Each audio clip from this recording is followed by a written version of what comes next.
या कार्यक्रमात सगळ्यांचं मनपूर्वक स्वागत करते मी डॉक्टर मृण्मयी भजक। असं म्हणतात की शरीर, मन आणि आत्मा यांचं संतुलन म्हणजे खरं आरोग्य। खरं तर आरोग्याची वेगवेगळी परिमाणं आहेत जी आपण वेळोवेळी मोजत असतो, पण सध्याच्या काळात आरोग्याचं सगळ्यात मोठं परिमाण म्हणजे कोविड-19 पासून स्वतःचा बचाव करणं। आणि ह्या कोविड-19 पासून बचाव करण्यासाठी आपल्याला मिळालेलं एक वरदान जे भारतातच तयार झालेलं आहे ते म्हणजे कोविड-19 ची प्रतिबंधक लस। या लसीकरणाविषयी अजूनही अनेक समज गैरसमज आहेत, त्याविषयी आज आपण चर्चा करणार आहोत। आजचा विषय बघून घेऊया। कोरोना लसीकरण समज गैरसमज असा आजचा आपला विषय आहे आणि ह्या विषयावर आपल्याला माहिती देण्यासाठी आज आपल्यावर पवार सर, नमस्कार। नमस्कार मॅम। कार्यक्रमात आपलं मनपूर्वक स्वागत करते। सर, ठाणे जिल्ह्याचे जिल्हा शल्य चिकित्सक आहेत आणि कोविड-19 ठाणे डिस्ट्रिक्टचे नोडल ऑफिसर आहेत। आपल्याही मनात अनेक शंका असतील, प्रश्न असतील, त्या सगळ्यांची आपण या कार्यक्रमातून उकल करणार आहोत, पण त्याआधी आपण पाहणार आहोत एक छोटीशी ध्वनिचित्रफीत।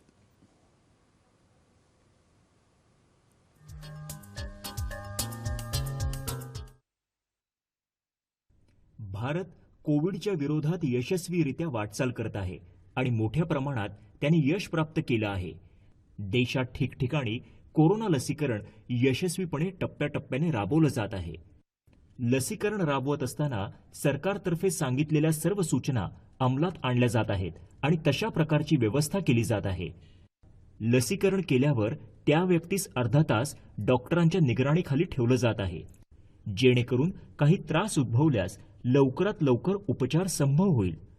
28 दिवसांच्या अंतराने हे लसीकरणाचे 2 डोस घ्यायचे आहेत आणि त्यानंतरच लसीकरणाचा टप्पा पूर्ण होणार आहे। लसीकरणानंतर काही दिवसात शरीरात रोगप्रतिकारक शक्ती तयार होईल। कोविड लसीकरण हे फक्त सुरक्षाच देणार नाही, तर आपल्या जवळपास असणाऱ्या सर्व लोकांना त्यापासून प्रसार होणार नाही याची काळजी सुद्धा घेणार आहे। या महामारीपासून बाहेर येण्यासाठी लसीकरण हे एक महत्त्वाचे पाऊल आहे। लसीकरण बरोबरच काही सावधगिरी बाळगली तर कोविडला नक्कीच हरवलं जाऊ शकतं। कोविड लसीकरण पूर्णपणे सुरक्षित आहे आणि आतापर्यंत लाखो फ्रंटलाईन वर्कर्सला ते दिलं गेलं आहे। लसीकरण झाल्यावरही सावधगिरी बाळगणं खूप महत्त्वाचं आहे। हात स्वच्छ ठेवणं, सतत हात धुत राहणं, मास्क घालणं आणि ते योग्य प्रकारे घालणं, सुरक्षित अंतर ठेवणं, सावधगिरी बाळगणं अशा काही गोष्टींची काळजी घेतल्यास स्वतःबरोबर तुम्ही तुमच्या आप्तजनांना सुद्धा सुरक्षित ठेवू शकता।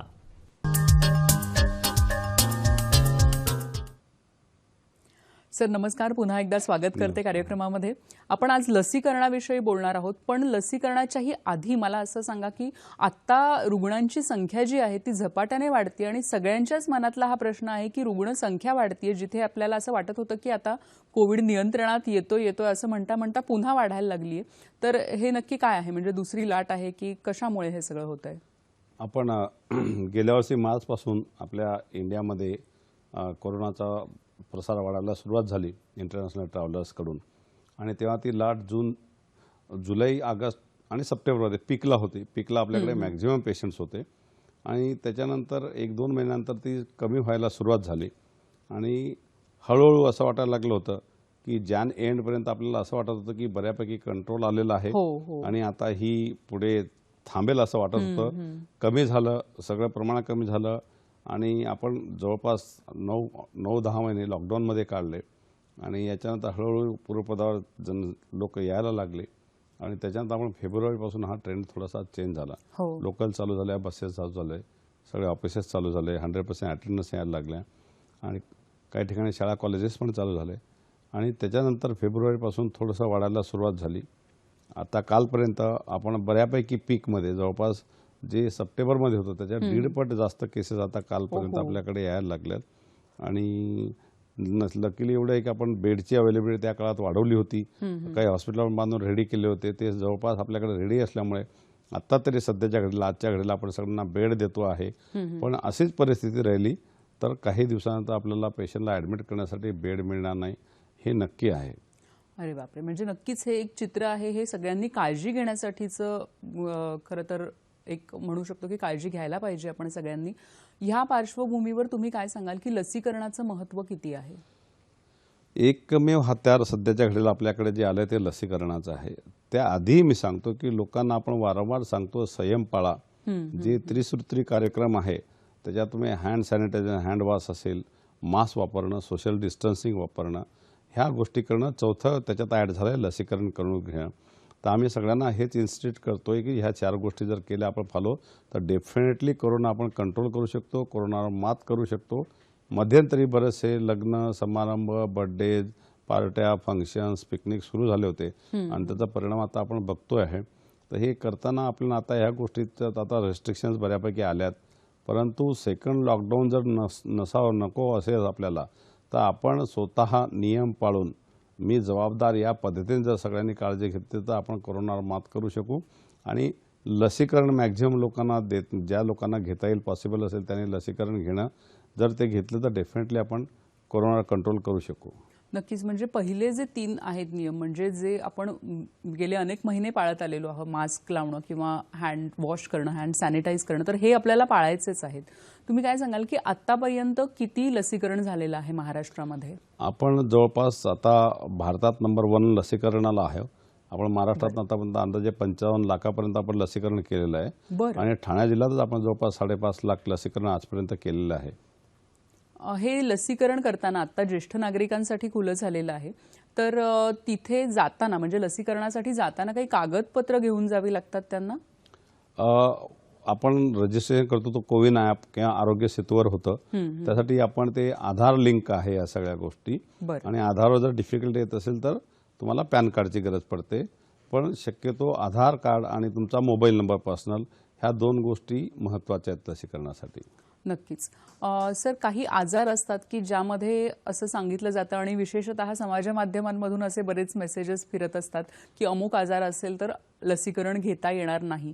तर तुम्ही काय सांगाल, असे कोणकोणते आजार आहेत की ज्याद्वारे घेऊ नये आणि हा जो निर्णय आहे हा डॉक्टरांकडे जाऊन घेणं किती गरजेचं आहे? उलट पक्ष मी हे सांगेल की काही आजार ज्यांना आहे त्यांना प्रायोरिटी बेसिसवर लस घ्यायला पाहिजे. बरं बरं. म्हणूनच गव्हर्नमेंटने जे पहिले फ्रंटलाईन वर्कर आणि हेल्थ केअर वर्कर यांना वॅक्सिनेशन घेतलं. त्याच्यानं 60 वर्षावरील सगळ्या लोकांना लसीकरण चालू केले. आणि त्याच्यानंतर सांगितलं 45 इयर्स टू 60 वर्षापर्यंत जे आहेत आणि जे कोमॉर्बिड आहेत. कोमॉर्बिड म्हणजे जे माणसं 45 वर्षापेक्षा जास्त आहे आणि त्यांना कुठलं तरी आजार आहे. त्याच्यामध्ये हार्ट डिसीज आहे, किडनीबद्दलचं आहे, पॅरालिसिस आहे, तुमचं लिव्हर सिरोसिस असतील, असे 20 आजारची लिस्ट दिली.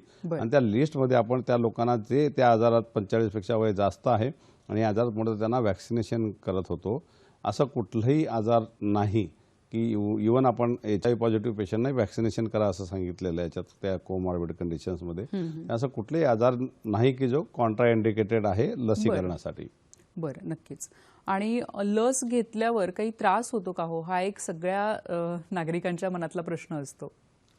आपल्याकडे आत्ता तरी भारतामध्ये 2 प्रकारच्या लसी अवेलेबल आहे. भारत बायोटेकची कोवॅक्सिन आणि सिरम इन्स्टिट्यूट ऑफ इंडियाची कोविशिल्ड नावाची. ह्या दोघी लसी ट्रायल केलेले अतिशय सेफ आहेत.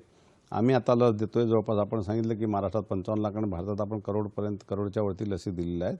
साईड इफेक्ट असे काही नाही, काही त्रास होत नाही. माइल्ड कोणाला तरी इंजेक्शन दिल्यावर साहजिक आहे तिथं थोडंसं दुखणं, कधी कधी ताप येणं, ते पण 1 एपिसोड किंवा 2 एपिसोड जास्तीत जास्त. याच्या व्यतिरिक्त कुठलेही लक्षणं आम्हाला आत्तापर्यंत दिसून आलेलं नाही. मग आम्ही स्ट्रिक्टली वॅक्सिनेशनच्या काळात 5 तिथे लोकांची टीम ठेवली आहे आणि लस दिल्यानंतर आम्ही अर्ध्या तासांना वाट बघायला लावतो तिथे की जर काही झालं तर त्याला इमिजिएट ट्रीटमेंट करता येईल. पण आतापर्यंत सुदैवाने कुठलेही साईड इफेक्ट किंवा कुठलेही त्याचे आधार हे आपल्याला जाणवलेलं नाही आहे. त्याच्यामुळे लस दोघी लस अतिशय सेफ आहेत हे नक्की. आणि लसीकरणाच्या वेळी खाण्यापिण्यामध्ये काही पथ्य पाळणं काही गरजेचं आहे? लसीकरणाच्या नंतर खाण्यापिण्याचे पथ्य किंवा कुठलेही पथ्य पाळायचं काही रेस्ट्रिक्शन नाही. त्याच्यामुळे कुठलेही पथ्य नाही किंवा काही करणं जेव्हा तुम्ही रुटीन ॲक्टिव्हिटी चालू करता. आम्ही जेव्हा लस घेतली ते आम्ही लस घेतल्यानंतरही काम करत होतो दिवसभर ऑफिसमध्ये आणि काही आम्ही कार्यक्रम अटेंड केले. बाकी ठिकाणी जिथे लसीकरण चालू आहे त्या मोहिमे अटेंड केल्या. पण कोणाला काही जाणवलं नाही. त्याच्यामुळे कुठलंही रेस्ट्रिक्शन नाही. व्हॉट्सअप मीडियावर बऱ्याचशा बातम्या पसरत असतात, त्याच्यावर कोणी विश्वास ठेवू नये. असं कुठलंही रेस्ट्रिक्शन आम्ही लस घेतल्यानंतर सांगत नाही. फक्त एकच विनंती आहे, लस घेतल्यानंतरही तुम्हाला जो एक कार्यक्रम झाला तुमचा 4 पैकी ते 3 कार्यक्रम जे आपले त्रिसूत्री उरलेले आहे, सॅनिटायझेशन, मास्क वापरणं, सोशल डिस्टन्सिंग, हे लस घेतल्यानंतरही पाळणं तेवढंच गरजेचं आहे. बरोबर आहे. आणि 2 लसी घेणं हे आवश्यक आहे. तर बऱ्याचदा असं होतं की पहिली लस घेतली जाते आणि मग दुसरी लस कधी येणार, किंवा विशेषतः आता जेव्हा पुन्हा केसेस वाढलेत तेव्हा ज्येष्ठ नागरिकांच्या मनात हा प्रश्न निर्माण झाला की आता दुसरे लसीकरण आम्हाला कधी घेणं गरजेचं आहे. मला एक इथे सांगू इच्छितो की आपण खूप भाग्यवान आहोत सगळेच, की भारत हे जगातले 60% लस प्रोडक्शन करणारे देश आहे. याच्यामध्ये भारत बायोटेक आणि सिरम इन्स्टिट्यूट ऑफ इंडिया आणि बाकी ज्या कंपनी आहेत, आपण जगाला लस पुरवतो आहे. आपल्याला पहिले फ्रंटलाईन वर्कर्स, हेल्थकेअर वर्कर्सना आपण दिलं, त्यांच्या 60 वर्षावरील सगळ्यांना द्यायला सुरुवात केली. नंतर 45+ कोमॉर्बिड कंडिशन ठेवली. आता 1 तारखेपासून 45 वर्ष आणि वरील यांना सगळ्यांना आपण लस द्यायचे सूचना दिलेल्या आहेत आणि आपण 1 तारखेपासून चालू करतोय. तर हा प्रश्नच उद्भवत नाही की लसीचा कुठे तुटवडा पडेल आणि आपल्याला लस कमी पडेल, असं कोणी डिसिजन घेणार नाही. लसचं प्रोडक्शन आपल्याकडे खूप छानपैकी चालू आहे. आपल्याकडे गरजेपेक्षा लस प्रोडक्शन जास्त होते आणि मला सांगायला अजून एक आनंद वाटतो की आपण भारत बऱ्याच कंट्रीमध्ये, लॅटिन अमेरिकापासून तर बऱ्याच कंट्रीमध्ये आपण लस पाठवतो पण आहे. काही ठिकाणी फ्री पण आपण देतो आहे नेबरिंग कंट्रीजमध्ये. नक्कीच. म्हणजे आपल्या देशात मुबलक प्रमाणात लसी उपलब्ध आहेत. एवढंच नाही तर आपल्या देशाची जी गरज आहे त्या व्यतिरिक्त इतर देशांनाही आपण लसीकरणाच्या बाबतीत मदत करतोय, लसीच्या बाबतीत, आणि ही नक्कीच आपल्या सगळ्यांसाठी अभिमानाची गोष्ट आहे. लसीकरणाबाबत आणखीही आपण चर्चा करणार आहोत. जे काही आपल्या मनातले छोटे छोटे गैरसमज आहेत त्यांची उकल करणार आहोत. पण आता थांबतोय एका छोट्याशा विश्रांतीसाठी.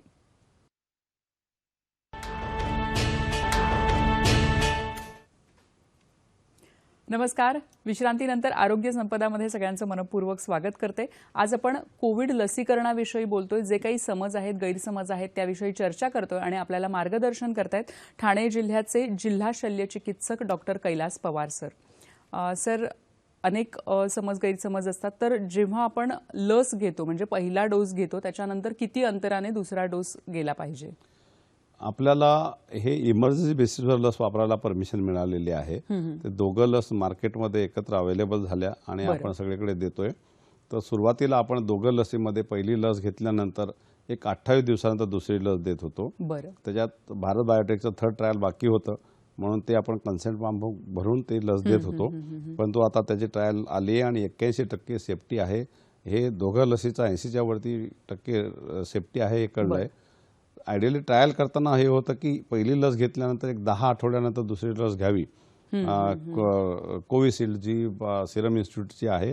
परंतु काही स्टडीनंतर आपल्याला फास्ट करायचं होतं, आपल्याकडे पॉप्युलेशन जास्त कव्हर करायचं आहे, तर आपण पहिली लस घेतल्यानंतर दुसरी लस 28 दिवसांना देत होतो. परंतु आता रिसेंट गाईडलाईन असे आले कोविशिल्ड ही 6 ते 8 आठवड्यानंतर पहिल्या लसीच्या 6 ते 8 आठवड्यानंतर दिली गेली पाहिजे. परंतु भारत बायोटेकची जी आहे कोवॅक्सिन ही पहिल्या डोसनंतर, पहिल्या लसीनंतर 28 दिवसानंतर दिली गेली पाहिजे. हे दोघांमधला फरक सध्याच्या घडीला. बरोबर आहे. आता जेव्हा लोक लसीकरणासाठी जातात तर तेव्हा आपल्याकडे आता 2 सध्या कोवॅक्सिन आणि कोविशिल्ड आहे. तर एक लोकांच्या मनात असतं की कुठली चांगली, असं तुम्हालाही अनेक प्रश्न येत असतील. एकदा याच्यात मी सांगतो, फक्त एकच काळजी घ्यायला पाहिजे आपण सगळ्यांनी, व्हॅक्सिनेटर जे कोण लस देणारे आहेत आणि लस घेणारे आहेत.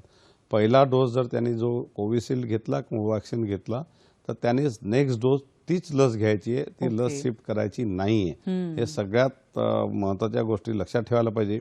काही ठिकाणी डिस्कशन असं चालू आहे की कोविशिल्ड नंतर कोवॅक्सिन आली, कोवॅक्सिन भारताची होममेड लस आहे, पूर्ण व्हायरस त्याच्यात वापरला गेला आहे, डेड व्हायरस वापरला गेला आहे, तर ती सेफ आहे. तर दोघंही लसी तेवढ्याच सेफ आहे. दोघांची इफिकसी जी आहे 80%च्या अबोव आलेली आहे. त्याच्यामुळे दुसऱ्या दोघा लसीमध्ये काही फरक करता येत नाही. फक्त जी 2 तुम्ही जे लस घेणार आहे ती दोघी सेम कंपनीच्या, सेम याच्या लसी पाहिजे आणि ते आपल्याकडे अवेलेबल आहे.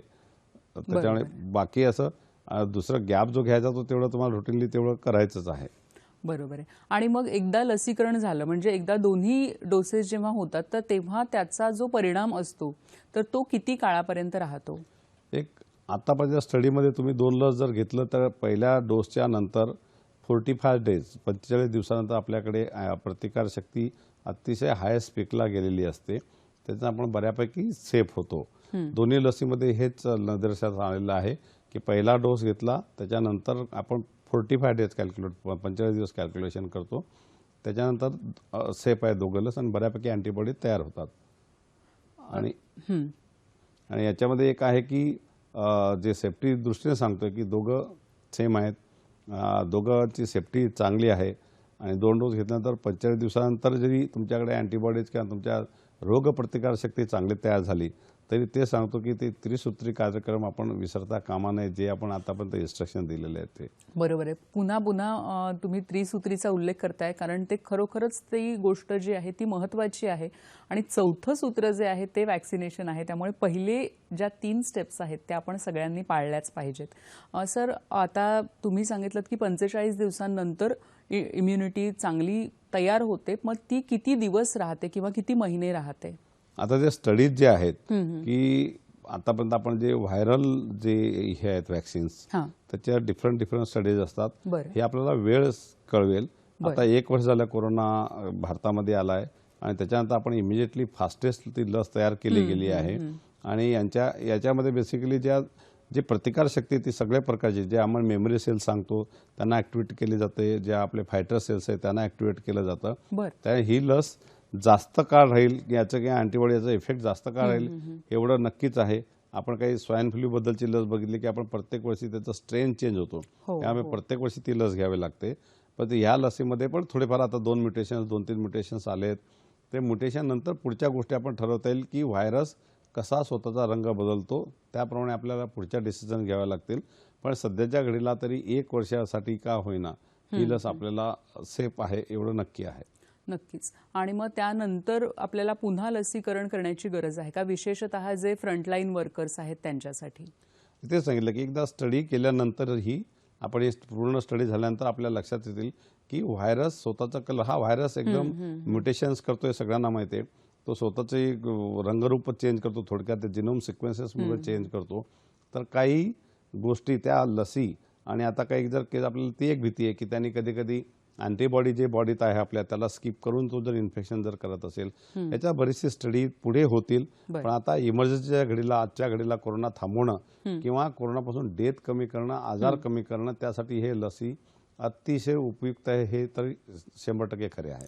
बरोबर. म्हणजे नंतर किती तुम्हाला किती फ्रिक्वेंटली किंवा पुन्हा घ्यावी लागेल का हे सांगणं आत्ता आपण कठीण आहे. पण आत्ता सगळ्यात महत्त्वाची आपल्या सगळ्यांची जबाबदारी म्हणजे की ज्यांच्यासाठी लसीकरण उपलब्ध आहे त्यांनी जाऊन लसीकरण आधी करून घेणं आणि त्रिसूत्री जी आहे ती पाळायला पाहिजे.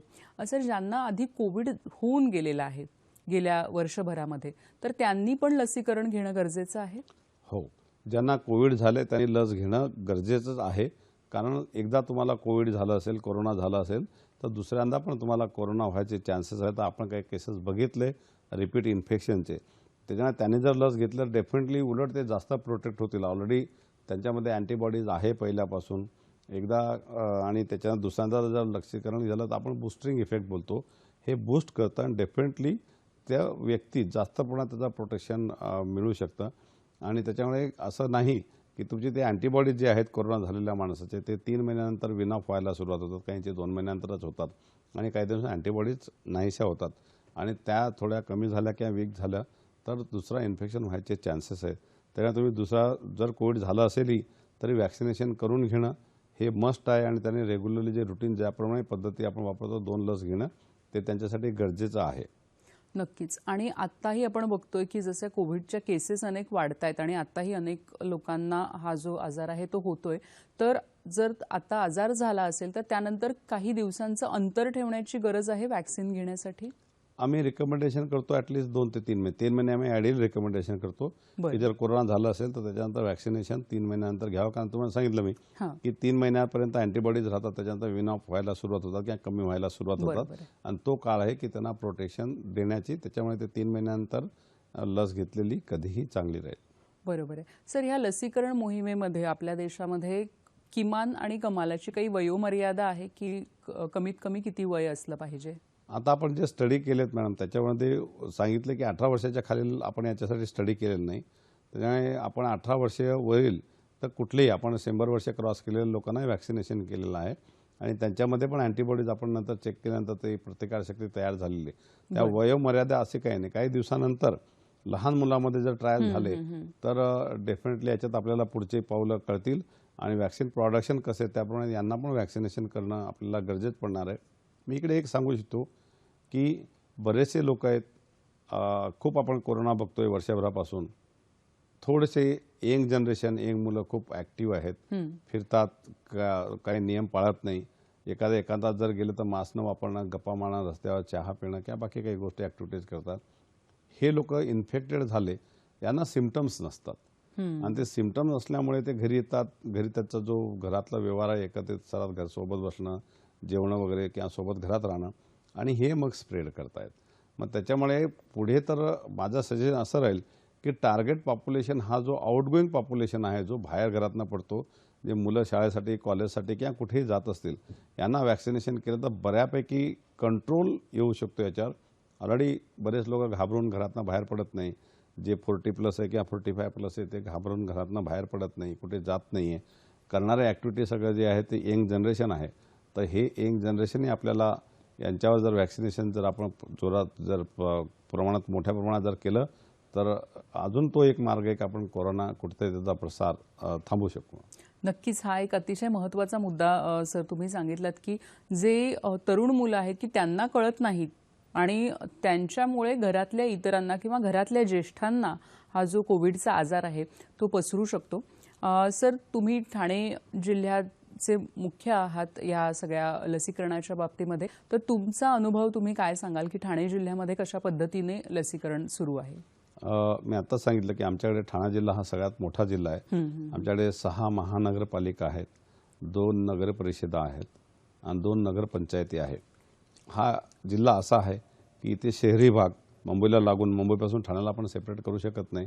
शहरी भाग, ग्रामीण भाग आणि त्याच्यानंतर आदिवासी भाग आणि समुद्र एका साईडला आणि दुसऱ्याला डोंगरदऱ्यापासून सगळ्या विविध याच्यातनं आपला ठाणा जिल्हा नटलेला आहे.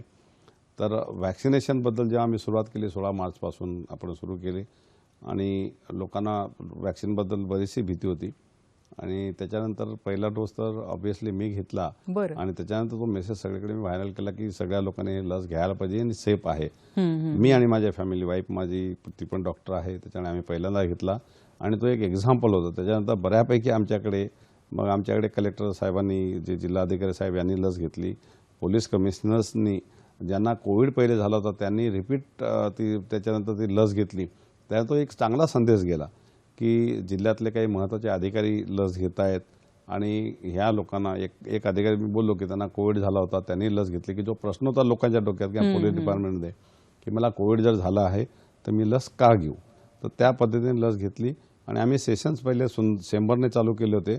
आम्ही बऱ्यापैकी सेशन्स वाढवले आणि एकच पॉलिसी ठेवली की जेवढे लोक वॅक्सिनला येणार आहेत, लसीकरण आलेलं आहे, त्याला कोणाला परत जाऊ द्यायचं नाही. आम्ही संध्याकाळी 8 वाजो 9 वाजो आमचे कर्मचारी तिकडे बसलेले असतात आणि आम्ही वॅक्सिनेशन करतोय, जेणेकरून गर्दी होऊ नये. एका ठिकाणी जर गर्दी झाली तर आम्ही दुसरे सेशन चालू करतो आणि ह्या सगळ्या इन्स्ट्रक्शन आपण सगळीकडे दिले. त्याच्यामुळे ठाणे जिल्ह्यात म्हणून बोलू 5.5 लाखापर्यंत आपण आतापर्यंत लस दिली आहे आणि आपल्याकडे त्याचे काही साईड इफेक्ट आले नाही आणि ते आपल्याला नक्की लक्षात आलं की सेफ आहे.